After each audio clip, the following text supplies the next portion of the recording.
All right, what's going on, guys? So we are now on episode 3 of Coach's Corner, and today we wanted to give you guys something that you can actually implement and utilize, and we're going to demonstrate how you can do that. And that is going to be presenting a CMA. And so a lot of agents I've worked with has completely changed their presentation as well as how they present, including her. Absolutely. And so we're going to talk about that today. Yeah. The thing about this is it's not just to save you time, but it's also gets to the really important meat and potato part of what you're going to be presenting to your sellers and what they want to hear about. Absolutely. So first things first, what do we bring? What do we need? I like to keep it simple, 3 to 5 comps. Okay, 3 to 5 comps, because once you start getting over that 5 comp mark, it can be a little overwhelming, can be a little confusing, and that way it's not as clear of a picture for the sellers. Right. And those comps need to consist of actives, pendings, and solds, because you want to be able to explain to them what's happening currently, their competition. You want to talk about what has been able to sell in the pending process, even though we don't know that final number yet. And then, of course, the solds are the real story. So we want to have all of those available for them. Absolutely. And I like to go from low to high regarding price. So that way, just going from low to high gives that picture real clear when you're going through numbers. Right. The other thing is, because we know that the buyers are going to be shopping that by comparison, we want to bring the MLS printout and have all the photos with it.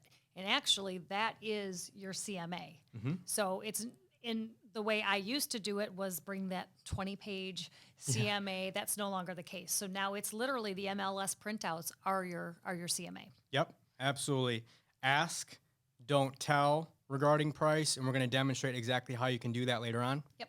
And with that, explain the search criteria. So they understand that you did do a very comparable search for them when you pulled these comps. Mm-hmm.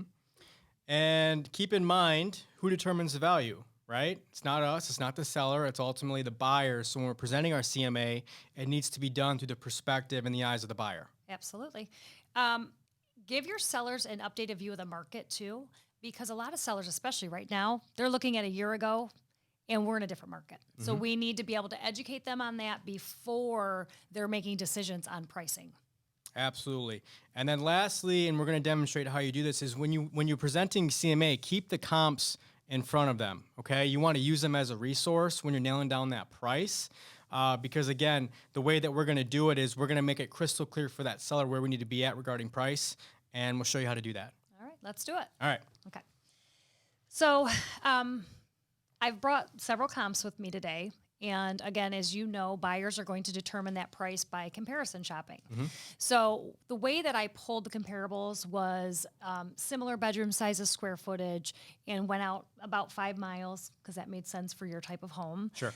So we're going to go through those, and I'm going to have you really look and decide what you think those compare to as far as your home goes. Okay? Okay. All right. So here's the first one.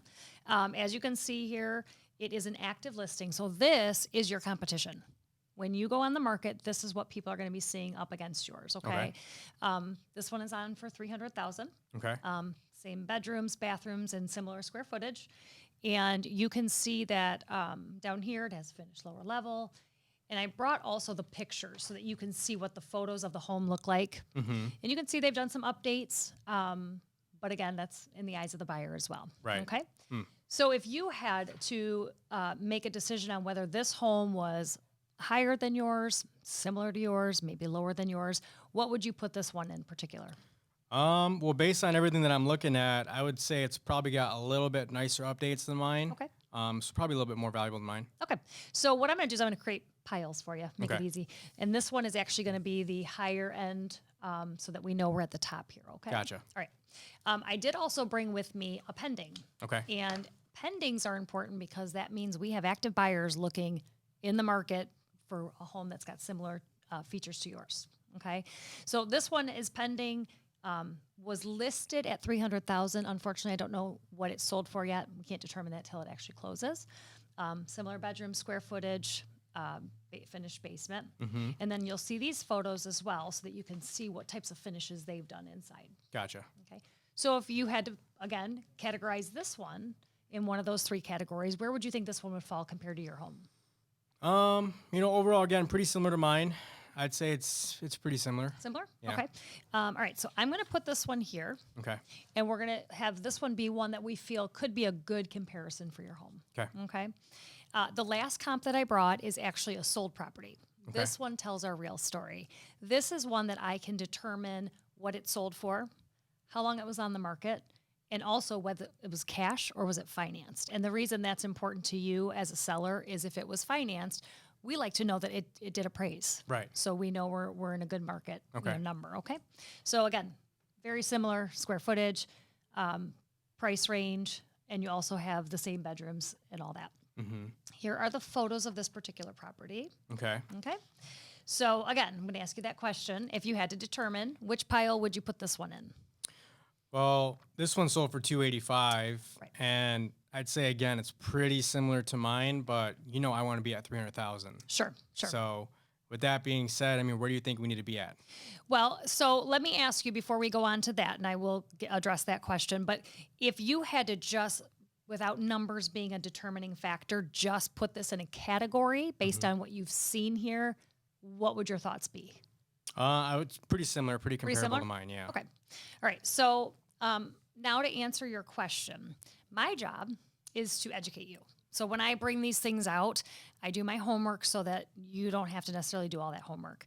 And I've given you ranges of comparables, okay? You've determined that this seems to be a very comparable place for you. This one seems to be a little bit higher, Yeah. right? So we're going to take this one off the table. Okay. So this is where your range looks like it should be based on what, you've selected. So what I'm going to ask you to do is if you were to allow me to put this on the MLS this evening, I would need to have a price. I'm going to ask you on this piece of paper to just write what that price looks like based on what you've learned today. Okay. Well, what do you think about 285? Well, I have to ask you what you think about 285 because when I look at this, you've selected these for a reason, and a buyer's going to do the same. So you have to think, do I want my home to sit on the market, or am I looking to have my home sell, and what ranges are my type of home selling in? Yeah, well, I mean, this one I think was the most comparable, and that sold and closed for 285. Sure. And I'm realistic. I don't want to be on the market for a long period of time. Sure. So, I mean, do you think that's a pretty good price? Well, I'm going to ask you to write down the number that you feel would be best based on what we've learned. Okay. Okay? Well, let's do 285. Okay, great. So, sign away. Sign contract, right? So that's her close. That's her signature close. She segues from the CMA to the actual exclusive right to sell signature. So obviously we're just using our notes. Right, we But cheated. when you're going out there, that's a great lean in to your close is CMA, okay, we've nailed down the price, close. One thing I'll say is this works often, very often. I know people are intimidated by this technique, but I have done it since I don't even know when. And It's been, 4 years now? yeah, and it's been very successful because once they've determined it in their head and you're asking them to commit to that number, they're going to write the number that they really feel that it needs to be at because they realize they have to sell the home. Absolutely. So- Absolutely. So that's something you can now implement. That's something you can now use for your own listing presentation. One of the best ways to get this down and to be able to be comfortable enough to use it is role play. First, a script, right? So if you don't have a script, write one out. If you need a script, obviously we provide many. Practice a script, role play with an agent, grab an agent in your office and do a role play. And if you really want to see what's going on, record yourself. Yeah, that's a key for me. I learned a lot watching myself. And you might be surprised at some of the nuances you have when you're doing something because when you watch yourself, it can be minor things that you're doing that you don't even know that could be corrected and could be a game changer for you. There's so many things that you may or may not be doing that you're not aware of. Right. And one of the best ways to reveal those is through video. Okay. So we're going to encourage you to role play with an agent, role play with video, as well as have 5 conversations every day. Because we got to set appointments to go on these listing appointments, right? Right. And you make a commitment to yourselves to get on the phones or however you're going to be reaching out to people because right now we're starting to set ourselves up for spring, early summer. Yep. So you have to have those contacts in your funnel. So what we decide to do now over the next couple weeks and leading into February will dictate March, April, May, right? And then we'll roll it into summer as well. So we got to take action now. And if you want to learn how to generate, if you want to learn how to set appointments, you need to be at Hard Knocks, guys. Absolutely. We had a little under 40 agents there last week for day one who set 17 listing appointments, and that was just SOI.